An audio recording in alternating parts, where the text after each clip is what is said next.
अस्सलाम वालेकुम। Last time हम लोग पढ़ रहे थे किंगडम सिस्टम, जिसके अंदर हम क्लासिफिकेशन देख रहे थे। तो उसका रिमेनिंग पार्ट आज हम पहले डिस्कस करेंगे। यहाँ तक आपने देखा था कि फंजाई डिकम्पोजर्स होते हैं, वो डिकम्पोज करते हैं ऑर्गेनिक मटेरियल जो है। उसके बाद जो ऑर्गेनिक मटेरियल होता है उसको एब्जॉर्ब कर लेते हैं। नेक्स्ट देखते हैं एनिमल्स का। एनिमल्स जो होते हैं उनके अंदर स्पेशलाइज्ड कैविटीज़ होते हैं, वो फूड मटेरियल को उसके अंदर डाइजेस्ट कर लेते हैं। एनिमल्स जो होते हैं उनके अंदर सेलुलोज प्रेजेंट नहीं होती, क्योंकि प्लांट्स के अंदर जो होती है वो सेल वॉल प्रेजेंट होती है और सेल वॉल के अंदर सेलुलोज प्रेजेंट होता है। एनिमल्स के अंदर सेलुलोज प्रेजेंट नहीं होता और ये मूवमेंट शो करते हैं, जैसे कि बर्ड्स और रेप्टाइल्स वगैरह हैं, एक जगह से दूसरी जगह मूव कर सकते हैं।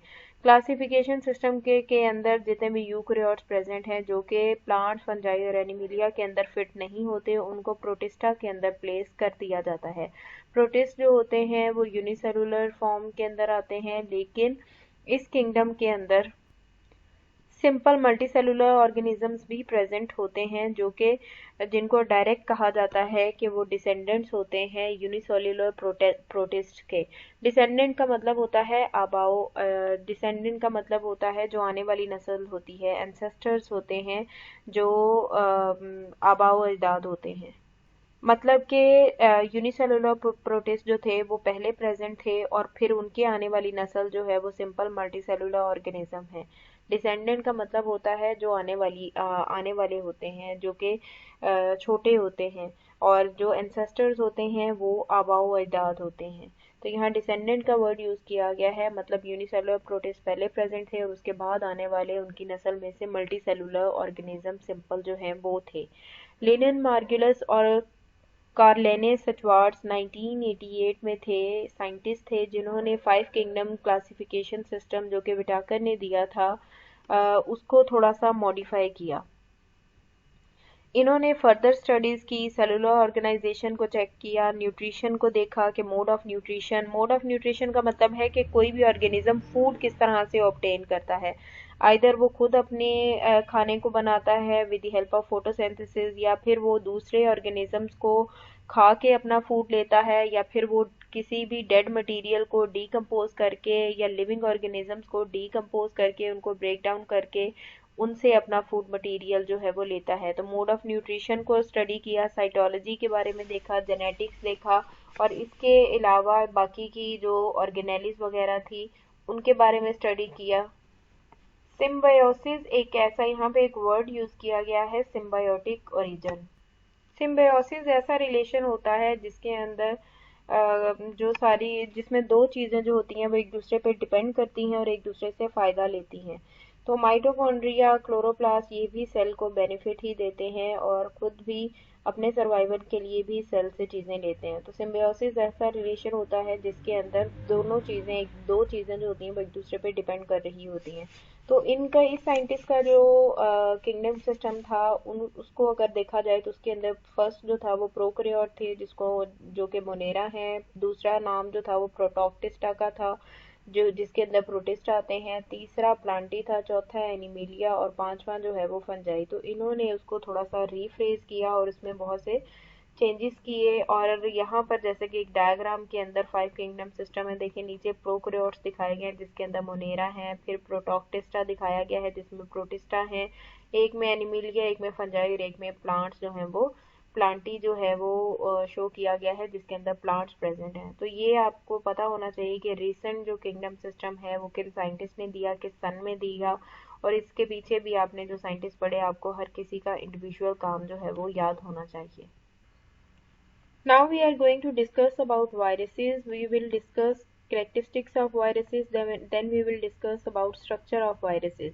वायरसेस बेसिकली पॉइजन होते हैं। इनके ऊपर प्रोटीन कोड प्रेजेंट होता है, इनके अंदर डीएनए या आरएनए प्रेजेंट होता है। ये किसी भी ऑर्गेनिज्म के अंदर एंटर हो जाते हैं और फिर उसकी जो सिंथेटिक मशीनरी होती है उसके ऊपर होल्ड कर लेते हैं और फिर उसकी मशीनरी को यूज़ करते हुए खुद जो है वो डिवाइड होने लग जाते हैं, क्योंकि इनके पास अपनी मशीनरी नहीं होती, ये खुद से रेप्लिकेट नहीं कर सकते। इसलिए जब ये किसी भी होस्ट के अंदर एंटर होते हैं तो फिर ये उसकी मशीनरी को अपने अंडर कर लेते हैं और फिर उसके थ्रू जो है वो अपने आप को, इनका नंबर जो है वो डिवाइड होने लग जाता है। अब हम देखते हैं कुछ general characteristics of viruses. Viruses जो होते हैं वो बहुत ही स्मॉल होते हैं और इन्फेक्शन कॉजिंग एजेंट्स होते हैं और इनको इलेक्ट्रॉन माइक्रोस्कोप के अंडर देखा जा सकता है। अगर इनके साइज़ की बात की जाए तो ये 250 से लेके 20 नैनोमीटर तक इनके साइज़ की रेंज होती है और जैसे कि 250 नैनोमीटर का पॉक्स वायरसेस होते हैं, 20 नैनोमीटर के पार्वो वायरसेस होते हैं। ये इनके साइज़ की रेंज आपने याद करनी है। इनका साइज बैक्टीरिया की निस्बत बहुत ज़्यादा छोटा होता है। ये 10 to 1000 टाइम्स जो होते हैं बैक्टीरिया से स्मॉल हो सकते हैं। यही वजह है कि जिन पोर्स के अंदर से बैक्टीरिया पास नहीं कर सकता, ये उनके अंदर से भी बहुत इजीली पास कर जाते हैं क्योंकि इनका साइज जो है वो बहुत ज़्यादा स्मॉल होता है। वायरसेस को आर्टिफिशियली लैब के अंदर आर्टिफिशियल मीडिया यूज़ करके ग्रो नहीं करवाया जा सकता। ये प्लांट्स, एनिमल्स और माइक्रो ऑर्गेनिजम्स के अंदर रिप्रोड्यूस करते हैं with the help of process which is known as replication. ये एक ऐसा प्रोसेस होता है जिसके अंदर ये अपनी आइडेंटिकल कॉपीज बना सकते हैं। तो रेप्लिकेशन की डेफिनेशन आपने करनी है, process by which many copies और replicas of viruses are formed. ये यहाँ पर डेफिनेशन लिखी गई है इस ब्रैकेट के अंदर रेप्लिकेशन की वायरसेस के लिए। तो ये एक ऐसी प्रोसेस होती है जिसके अंदर बहुत सी कॉपीज या रेप्लिकास किसी भी चीज़ के बन सकते हैं। यहाँ पर वायरसेस की बात कर रहे हैं तो इस वजह से यहाँ पे रेप्लिकास ऑफ वायरस लिखा है। अदरवाइज वायरस की जगह किसी भी चीज़ की अगर कॉपीज बन रही हैं तो वो रेप्लिकेशन की प्रोसेस के अंडर ही आएगी। वायरसेस को ऑब्लिगेट इंट्रासेलुलर पैरासाइट्स कहा जाता है। उसकी रीज़न ये होती है कि ये अपने होस्ट के आउटसाइड, होस्ट के बाहर रेप्लिकेट नहीं कर सकते। इनको हमेशा रेप्लिकेशन के लिए एक होस्ट चाहिए होता है ताकि ये उसकी मशीनरी को कंट्रोल करके अपनी रेप्लिकेशन की प्रोसेस को कंप्लीट कर सकें। वायरसेस के अंदर अपनी मेटाबॉलिक मशीनरी नहीं होती कि वो अपना न्यूक्लिक एसिड और प्रोटीन जो है बना सकें। यही रीज़न होती है कि वो किसी न किसी होस्ट के अंदर जाते हैं और उसकी मशीनरी को होल्ड करके अपना न्यूक्लिक एसिड और प्रोटीन जो है वो बनाते हैं। वायरसेस जब किसी होस्ट के अंदर प्रेजेंट होते हैं और रेप्लिकेट करते हैं तो क्वाइट पॉसिबल चांसेस होते हैं कि उस पर्सन के अंदर कोई ना कोई वायरल डिजीज़ हो जाती है। और वायरसेस जो हैं वो इजीली क्योर भी नहीं, उनकी की वायरल बीमारी को इजीली क्योर भी नहीं किया जा सकता क्योंकि बहुत से वायरसेस ऐसे हैं जो कि जिनके लिए हम नॉर्मली जो मेडिसिन खाते हैं उनके अंदर ऑलरेडी वायरसेस के अंदर उनके अगेंस्ट रेजिस्टेंस होती है। रेजिस्टेंस का मतलब है कि जब मेडिसिन हम इसलिए खाते हैं ताकि जो भी हमारी बॉडी के अंदर जम वगैरह है मेडिसिन उसको ख़त्म कर दे और हम जो हैं वो हेल्दी हो जाएं। लेकिन अगर जो जम है उसके अंदर रेजिस्टेंस प्रेजेंट है तो उस मेडिसिन का भी उस जम के ऊपर कोई असर नहीं होगा। तो वायरसेस अक्सर औकात एंटीबायोटिक्स के अगेंस्ट रेजिस्टेंट होते हैं जैसे पेनिसिलियम, स्ट्रेप्टोमाइसिन और बहुत सी ऐसी मेडिसिन हैं जिनको डॉक्टर देते हैं, लेकिन जो वायरसेस होते हैं वो ऑलरेडी उनके अगेंस्ट रेजिस्टेंट होते हैं तो फिर मेडिसिन जो है वो जल्दी असर नहीं करती। नेक्स्ट आ जाता है स्ट्रक्चर ऑफ वायरसेस। एक कंप्लीट जो मैच्योर इन्फेक्टियस पार्टिकल होता है उसको वायरॉन कहा जाता है। मीन्स कि अगर एक वायरस है, अगर आप उसको कहो कि ये पार्टिकल प्रॉपरली मैच्योर है और ये पूरे तरीके से इन्फेक्शन कॉज कर सकता है तो उसको वायरॉन कहा जाता है। वायरॉन की अगर कंपोजिशन देखी जाए तो इसका जो सेंट्रल कोर होता है उसको न्यूक्लिक एसिड कहा जाता है, उसके अंदर डीएनए या आरएनए प्रेजेंट होता है और इसको जीनोम भी कहा जाता है। और इसके ये सेंट्रल पार्ट हो गया और इसके आसपास जो होता है वो प्रोटीन कोड प्रेजेंट होता है जिसको कैप्सिड कहा जाता है। कैप्सिड का काम ये होता है कि ये वायरॉन को एक प्रॉपर शेप देता है, एक प्रॉपर स्ट्रक्चर देता है।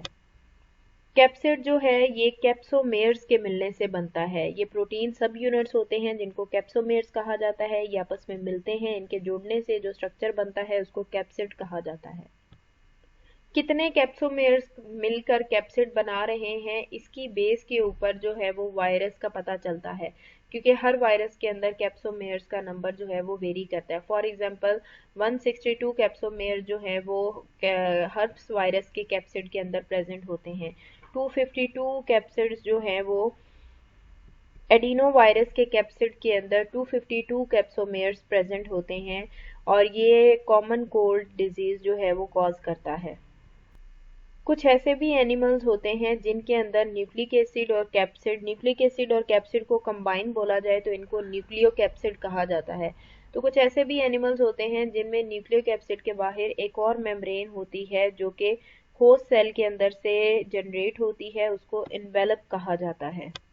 और जिन वायरसेस के ऊपर कोई भी किसी किस्म की मेम्ब्रेन या इन्वेलप प्रेजेंट नहीं होता उनको नेकेड वायरॉन्स कहा जाता है। एनिमल और प्लांट्स के अंदर जो वायरसेस पाए जाते हैं वो पॉलीहेड्रॉन होते हैं, मीन्स के उनकी बहुत सी साइड्स होती हैं, हेलिकल होते हैं, मीन्स के स्पाइरल शेप के हो सकते हैं, उनके ऊपर इन्वेलप प्रेजेंट होता है और उनकी कंपोजिशन जो होती है वो कम्प्लेक्स होती है। नेक्स्ट अगर बैक्टीरियोफेजिस की बात की जाए और इनके स्ट्रक्चर की बात की जाए तो ये क्यूबिकल या फिर हेलिकल फॉर्म में प्रेजेंट होते हैं। सिमेट्री का मतलब होता है कि इनकी जो ओवरऑल इनका स्ट्रक्चर है, जो शेप वगैरह है, तो ये क्यूबिकल या हेलिकल सिमेट्री में प्रेजेंट होते हैं। जनरली अगर देखा जाए तो जो क्यूबिकल फेजेस होते हैं वो रेगुलरली सॉलिड होते हैं और उनको वो आइसोहेड्रल्स होते हैं। आइसोहेड्रल्स का मतलब होता है कि उनके 20 फेसेस होते हैं, तो इसका मीनिंग आपको आना चाहिए। और जो हेलिकल फेजेस होते हैं वो रॉड शेप के होते हैं। तो ये आप देख रहे हैं कि किस किस तरह का फेज जो होता है उसकी क्या क्या शेप होती है और उनका स्ट्रक्चर कैसा कैसा होता है। बहुत से फेजेस ऐसे होते हैं जिनका हेड और टेल होता है, मतलब उनके स्ट्रक्चर में एक हेड होता है और एक टेल होती है। और ऐसे फेजेस जिनके अंदर हेड और टेल दोनों प्रेजेंट होती है तो उनके हेड जो होते हैं वो पॉलीहेड्रल होते हैं और उनकी टेल्स जो होती हैं वो रॉड शेप होती हैं। यहाँ पर कुछ वायरसेस और कुछ बैक्टीरियोफेजेस के स्ट्रक्चर्स दिखाए गए हैं, यहाँ पर इस डायग्राम के अंदर आप देख सकते हैं। तो ये डिफरेंट वायरस हैं, डिफरेंट तरह के हैं, इनकी डिफरेंट सिमेट्री है, डिफरेंट शेप है, डिफरेंट फंक्शनिंग है। तो यहाँ पर आप वायरसेस और बैक्टीरियोफेजेस को देख सकते हैं। वैक्सीनिया वायरस, पैरामिक्सो वायरस जिनको मम्स भी कहा जाता है, हर्प्स वायरस, ऑर्फ वायरस, फिर नेक्स्ट ई पे अगर आप आएँ तो रेहेब्डो वायरस, एफ पे आएँ तो टी इवन कोलीफेज, नेक्स्ट जी पे जाएँ तो फिक्जोसियस टेल्ड फेज, आई पे आप जाएँ तो इन्फ्लुएंजा वायरस, जे पे अगर जाएँ तो पोलियोमा वायरस और फिर पिकोमा वायरस और नेक्स्ट एंड पे टिब्यूलो वायरस। तो ये सारी वायरसेस की डिफरेंट टाइप्स हैं और बैक्टीरियोफेजेस हैं। तो इन सब के नेम्स जो हैं वो आपने देखने हैं कि कौन कौन दिखने में किस तरह का है। ऊपर अगर आप जाओ तो आपको पता होना चाहिए इसका स्ट्रक्चर जो है वो किस किस तरह का है। स्ट्रक्चर के अंदर न्यूक्लियर कैप्सिड क्या चीज़ है, कैप्सोमेयर्स क्या क्या हैं और जो एग्जांपल्स हैं उसके अंदर किस किस के अंदर कैप्सोमेयर का कितना नंबर है, फिर इन्वेलप भी प्रेजेंट होता है।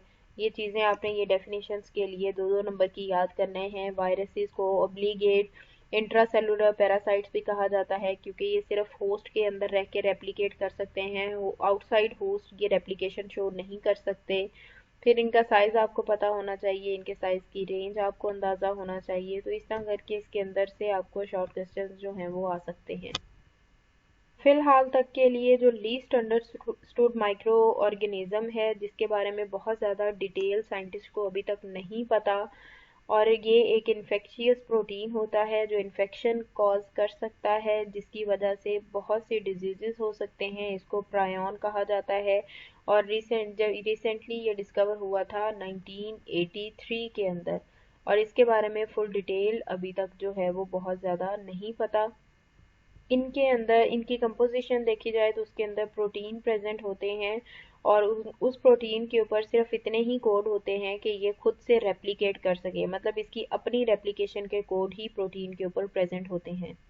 इसके अलावा बाकी जो ऑर्गेनिजम्स होते हैं उनके अंदर जितनी जेनेटिक इन्फॉर्मेशन होती है वो डीएनए या आरएनए के ऊपर प्रेजेंट होती है, जबकि इनके अंदर जो इन्फॉर्मेशन है वो प्रोटीन के ऊपर ही सारी प्रेजेंट होती है। प्रायन की वजह से डिफरेंट डिजीजेस होती हैं जिसके अंदर आ जाता है मैड काउ इन्फेक्शंस, और इसके अलावा बहुत सी मिस्टीरियस होता है ऐसी ऐसी चीज़ जिसके बारे में बहुत ज़्यादा इंफॉर्मेशन पता ना हो, जो बहुत ज़्यादा जिसके बारे में तजस्सुस हो। तो बहुत सी मिस्टीरियस ब्रेन डिजीजेस जो होती हैं वो ह्यूमंस के अंदर प्रायन की वजह से होती है। एक एक कंट्री है अफ्रीका वाली साइड पे, वहाँ पर ये होता है कि जब किसी की डेथ हो जाती है तो उसका ब्रेन निकाल के खाया जाता है। तो जब किसी की डेड ब्रेन खाया जाता है तो ब्रेन के जब कोई किसी की डेथ हो गई होती है तो उसके अंदर जितने भी मॉलिक्यूल्स होते हैं वो डेड होने लग जाते हैं। तो एक डेड ब्रेन के अंदर ब्रेन को जब खाया जाता है तो उसके अंदर डेड किस्म के पार्टिकल्स होते हैं, प्रोटीन्स होते हैं। तो उसके अंदर ही ये इन्फेक्टियस मटीरियल प्रायोन भी प्रेजेंट होता है। तो उसकी वजह से बहुत सी डिजीजेस हो जाती हैं, जैसे एक स्पेसिफिक डिजीज़ है कुरू, वो भी ये ब्रेन खाने की वजह से होती है, और उसके अंदर भी डेड ब्रेन के अंदर इन्फेक्टियस पार्टिकल्स होते हैं जिनको प्रायोन्स कहा जाता है। नेक्स्ट हम डिस्कस करेंगे life cycle of bacteriophages. Bacteriophages का मतलब होते हैं ऐसे वायरसेस जो बैक्टीरिया के अंदर रहते हैं और उन्हीं के अंदर रेप्लिकेट करते हैं। तो ऐसे वायरसेस जो बैक्टीरिया में होंगे उनको क्या कहेंगे? बैक्टीरियोफेजिस। स्टार्टिंग में बैक्टीरियोफेजिस पे जो रिसर्चेस की गई उसके अंदर बहुत ही लिमिटेड नंबर ऑफ फेजिस जो थे उनके बारे में डिटेल पता थी, और ये ऐसे फेजिस थे जो कि ई कोलाई बैक्टीरिया होता है जिसको एस्कर्शिया कोलाई भी कहा जाता है, उसको इन्फेक्ट करता था, उसके अंदर डिजीज कॉज करता था। One of the best non phases में से एक फेज है टी फेज, जिसको टी जो है उसके अंदर फेज की टाइप को डिफाइन करता है। टी फेज जिसका मतलब है कि जो वायरस की टाइप है वो कौन सी है? टी है। तो बेस्ट नोन फेज जो है वो टी फेज है। यहाँ पर डायग्राम दिखाई गई है कि बैक्टीरियोफेज का स्ट्रक्चर किस तरह का होता है। इसका कैप्सिड हेड होता है, उस हेड के अंदर न्यूक्लिक एसिड प्रेजेंट होता है, और नीचे जहाँ पे यहाँ पर एक कॉलर प्रेजेंट है, उसके नीचे शीट प्रेजेंट होती है, बेस प्लेट होती है, टेल फाइबर्स होते हैं। तो ये एक जनरलाइज सा बैक्टीरियोफेज का स्ट्रक्चर है, और ये स्ट्रक्चर आपको आना चाहिए। यहाँ से अब देखते हैं नेक्स्ट। टी फेजेस के अंदर T2 और T4 फेजेस ऐसे हैं जो कि बेसिकली ज़्यादातर यूज़ होते हैं फेज स्टडीज़ के अंदर। अगर ओवरऑल स्ट्रक्चर की स्टडी की जाए T4 की इलेक्ट्रॉन माइक्रोस्कोपी के अंडर, तो उससे पता चलता है कि ये टैडपोल से मिलता जुलता होता है। टैडपोल जो होता है ये लार्वल स्टेज होती है एम्फीबियंस की। तो टैडपोल में भी क्या होता है कि हेड और टेल प्रेजेंट होती है, तो इसमें भी इसका स्ट्रक्चर भी टैडपोल की तरह होता है। इसके स्ट्रक्चर में भी हेड और टेल प्रेजेंट होता है। इसका स्ट्रक्चर जो है वो यहाँ पर डायग्राम में आप ऑलरेडी देख चुके हैं। ये इसका हेड है, यहाँ पर नीचे हेड को डिस्क्राइब किया गया है, फिर इसकी टेल्स के बारे में बताया गया है, कॉलर, शीट, बेस प्लेट, इनके बारे में यहाँ पर नीचे डिस्कस किया गया है। ये पैराग्राफ इसके स्ट्रक्चर के बारे में ही है कि हेड जो इसका होता है वो elongated pyramidal hexagonal prism shaped structure है, जिसके साथ नीचे स्ट्रेट टेल जो है वो अटैच होती है। पिरामिडल का मतलब होता है कि कॉमन बेस के साथ टू ट्रायंगुलर स्ट्रक्चर्स जो हैं वो इसके अंदर अटैच हैं। हेड के अंदर double stranded DNA molecule present होता है। टेल का स्ट्रक्चर जो होता है वो ज़्यादा कम्प्लेक्स होता है as compare to head. Inner side पे जो ट्यूब होती है या जिसको कोर कहते हैं वो प्रोटीन से मिलकर बना होता है, और इसके आसपास शीट प्रेजेंट होती है, और ये शीट भी एक अलग टाइप की प्रोटीन से बनी हुई होती है। मतलब कि अंदर वाली साइड भी प्रोटीन की बनी होगी और बाहर वाली साइड पे जो शीट होगी वो भी प्रोटीन की बनी होगी। शीट की एक साइड पे कॉलर होगा और दूसरे एंड पे दूसरी साइड पे एंड प्लेट प्रेजेंट होगी।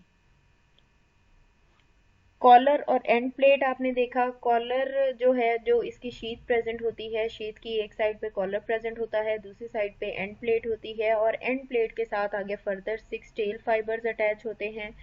ये जो टेल फाइबर्स होते हैं ये अटैचमेंट के लिए स्ट्रक्चर होता है। जैसे कि अगर इन्होंने किसी चीज़ के साथ चिपकना है तो चिपकने के लिए इनको कोई चीज़ चाहिए होगी, तो इनके जो टेल फाइबर्स होते हैं उनके थ्रू ये किसी भी चीज़ के साथ अटैच हो जाएंगे। जैसे ये इसके टेल फाइबर्स हैं, तो ये किसी भी चीज़ के ऊपर रखेंगे और उसको अपने इन टेल्स के साथ जो है वो मजबूती से जकड़ लेंगे और उस चीज़ के साथ अटैच हो जाएंगे।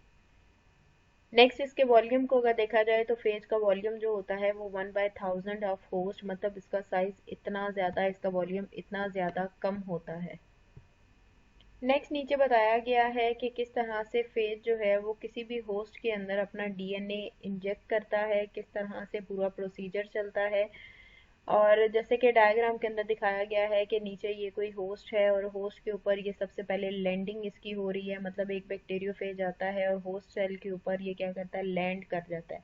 लैंड करने के बाद अटैचमेंट बना लेता है, उसके ऊपर इसने पूरे तरीके से अटैच कर लिया है अपने आप को होस्ट के साथ। उसके बाद टेल को कॉन्ट्रैक्ट करना स्टार्ट कर देता है, फिर पेनिट्रेट करता है उसके अंदर और अनप्लगिंग स्टार्ट हो जाती है, और फिर अपने डीएनए को जो है वो उसके अंदर इंजेक्ट कर देता है, और जो प्रोटीन कोट होता है उसको बाहर ही उतार देता है। तो इस तरह से करके इसका साइकिल चलता है। इसकी पूरी डिटेल जो है वो हम नेक्स्ट लेक्चर में पढ़ेंगे। अभी आप इसको इतना देखें कि इसका स्ट्रक्चर किस तरह का होता है, स्ट्रक्चर के अंदर कौन कौन सी चीज़ें प्रेजेंट हैं, हेड, टेल, फाइबर, ये सारा कुछ आपने ये चीज़ें देखनी है, और ये किस किस चीज़ के मिलने से बना है, इसका स्ट्रक्चर आपने अच्छे से करना है, इस डायग्राम को आपने देखना है। फिर इसके अलावा हमने यहाँ पर देखा था कि किस तरह से इसका स्ट्रक्चर होता है और इसकी शेप्स कौन कौन सी हैं, स्ट्रक्चर करेक्टरिस्टिक्स इसकी कौन कौन सी हैं, प्रायॉन्स के बारे में भी आपने पढ़ना है। तो ये लेक्चर हो गया आपका। अब आपने इसको जो भी इससे रिलेटेड क्वेश्चन है वो इंशाल्लाह हम मीटिंग में डिस्कस करेंगे।